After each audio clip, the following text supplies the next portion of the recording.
লাহৰীঘাটত মনোনয়ন বাতিল হোৱা এগৰাকী প্ৰাৰ্থীৰ ক্ষোভ। মনোনয়ন বাতিল হোৱা প্ৰাৰ্থীগৰাকী হৈছে তিনিচুকীয়া মহমাৰা গাঁও পঞ্চায়তৰ ৭ নং ৱাৰ্ডৰ নিৰ্দলীয় প্ৰাৰ্থী জমিৰ উদ্দিন আহমেদ। ধনৰ বিনিময়ত নিৰ্বাচনৰ দায়িত্ব থকা বিষয়া চিন্ময় বৰাই মনোনয়ন বাতিল কৰা বুলি জমিৰ উদ্দিন আহমেদে অভিযোগ উত্থাপন কৰিছে। তেওঁ ইয়াৰ বিৰুদ্ধে আদালতৰ দ্বাৰস্থ হ'ব বুলি মনোনয়ন বাতিল হোৱা প্ৰাৰ্থীগৰাকীয়ে প্ৰকাশ কৰে। Bureau report, Arunodoy Assam.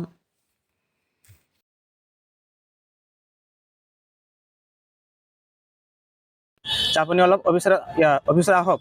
মই অফিচত গ'লোঁ, গৈ পেলাই কৈছে আপোনাৰ নামত কিবা কেছ আছে নেকি? মই বোলো মোৰ নামত কিবা এটা কেছ আছে, সেই কেছটো মই ইয়াত উল্লেখ কৰিব নোৱাৰি বা তেনেকুৱা কোনো অপশ্যন নাই।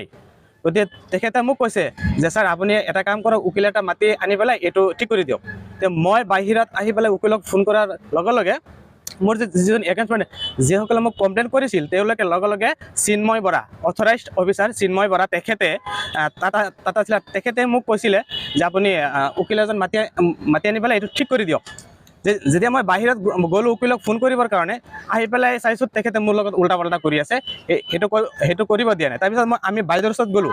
বাইদেৱে কৈছে আমি বিডিঅ' বাইদেউ শিখা গগৈ বাইদেউ, বিডিঅ' বাইদেৱে কৈছে যে আমি আপোনালোকৰ কথা নুশুনো। তাতে পিছত কৈছে উকিল লৈ আহক। মই সেইদিনাখনেই যোৱাৰ পিছত উকিলে বাইদেউক বুজাই দিলে। বাইদেউক বুজাই দিয়াৰ পিছত বিডিঅ' বাইদেৱে কৈছে যে এইটো গোটেইখিনি দায়িত্ব অথৰাইজড অফিচাৰৰ তাত। মই ছাৰৰ ওচৰত গৈছোঁ, ছাৰে কৈছে নাই, এইটো আমি হোল্ড কৰি ৰাখিছোঁ, 17 তাৰিখে আপোনালোকক মাতিম, হিয়াৰিং কৰিম, হিয়াৰিং কৰাৰ পিছত আমি লিষ্ট হেং কৰিম। সেইদিনাখন মোৰ তাত ভিডিঅ' ফুটেজ আছে।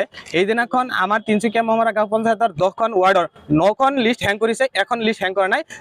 সেই দুজন কেণ্ডিডেটৰ নাম হেং কৰি দিছে। তাৰপিছত আমি ছাৰৰ ওচৰত গ'লোঁ, গৈ পেলাই ক'লোঁ যে ছাৰ আমাক এইটো কিয় ৰিজেক্ট কৰিলে?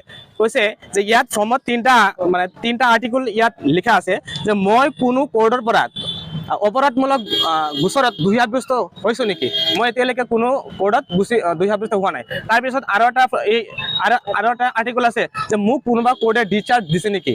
মোক এতিয়ালৈকে কোনো ডিscharge দিয়া নাই। বা মোৰ এনেকুৱা কেছ চলি আছে নেকি যিটো কেছত নেকি মই 2 বছৰ 6 মাহৰ পৰা 4 বছৰলৈকে মোৰ জেল হ'ব, তেনেকুৱা কোনো জাতৰ কেছ নাই।